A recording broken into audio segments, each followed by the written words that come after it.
I think maybe there's a slight false dichotomy here in that, in some senses, the health of society has been placed against the economy of the society, and these are not either ors. And I would say this because if, for example, our caution on reducing or adapting public health and social measures, or extreme public health and social measures, also known as lockdowns, if that happens too quickly, the impact will not just be on the epidemic rising again, it will in itself create a second wave of economic problems as you shut down again.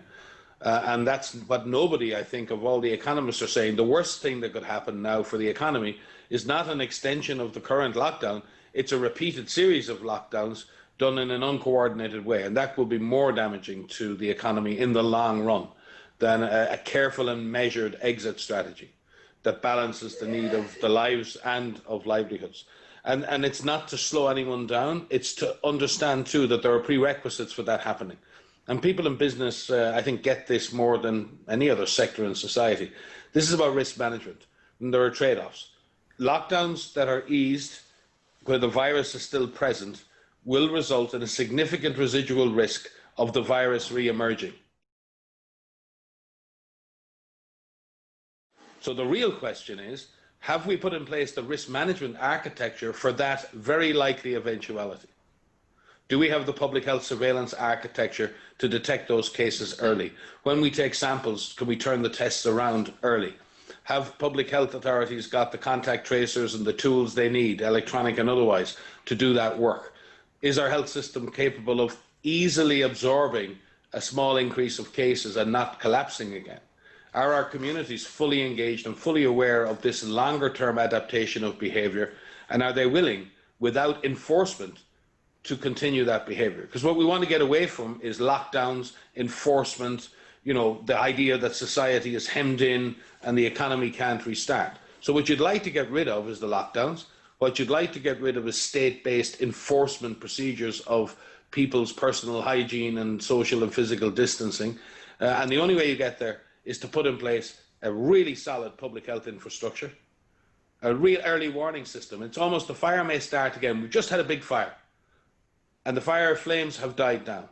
And now we're all going to go back into the forest and everything's going to be fine. No, we need an early warning and reaction system in case that fire starts again.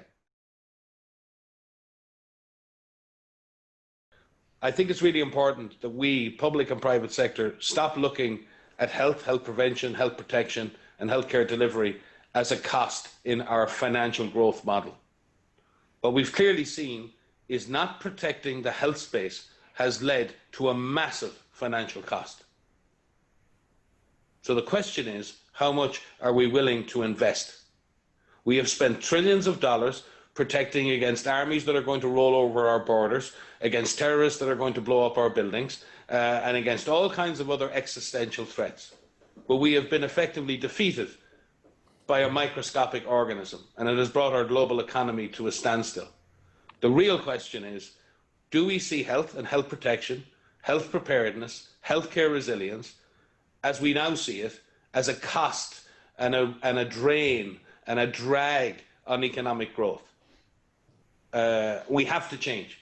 We've got the same issues with climate, and I've seen a much more positive engagement from the private sector on issues around climate and sustainability, and I really welcome that. I would really like to try and have that same discussion around health, health prevention, healthy lives as a goal equally as important as managing the negative implications of climate change. We need to come back clean, we need to come back green, we need to come back as a society that cares a little more and is willing sometimes to not follow the mantra absolutely of growth, but the idea of sustainable growth that has communities and societies at its centre. And when we spend what we're spending, trillions of dollars on economic mitigation, and I would argue, and it's very concerning to me personally, that we seem to be balking at the kinds of small investments that we need to make in testing, in building a public health architecture, in training contact tracers, and in fundamentally putting in place an early warning and reaction response mechanism for that, and investing in our community's knowledge, their attitude and their practice, their ability to absorb and internalize information and then act upon that information in a safe way. And nothing, and this is really the test at the workplace, because the workplace is a microcosm of society, and how workplaces go back to work will not only represent an increased or decreased risk, but actually could represent a model of how society moves forward. The private sector can clearly demonstrate that there is a safe, responsible, and risk-managed way to get back to work. And I think that will emanate through society and build confidence for other things, like social engagement. So the private sector has a dual responsibility. Yes, get back to work safely, get back to work so we build confidence in our society in general. I think what we have to be happy with is there's a tremendous amount of product development and innovation, and that stands to both the public and private sector collaboration on that. But what I can guarantee you is everyone's working so hard across all the sectors to make that vaccine and make it happen. But I have to say, though, in tempering that expectation, is that we've never built a successful vaccine for a coronavirus. Building and scaling that up in a way that it's accessible to everyone is going to be another challenge. So it's not just making an effective vaccine. So having a vaccine in no way means we can deliver it, and in no way means that people will accept it. So we have a lot of work to do, not just on the vaccine, but on community acceptance, on anti-vaccination, on production scale-up, on transfer of technology, on contract manufacturing, on equitable access. Because unless we protect everyone, we're protecting nobody.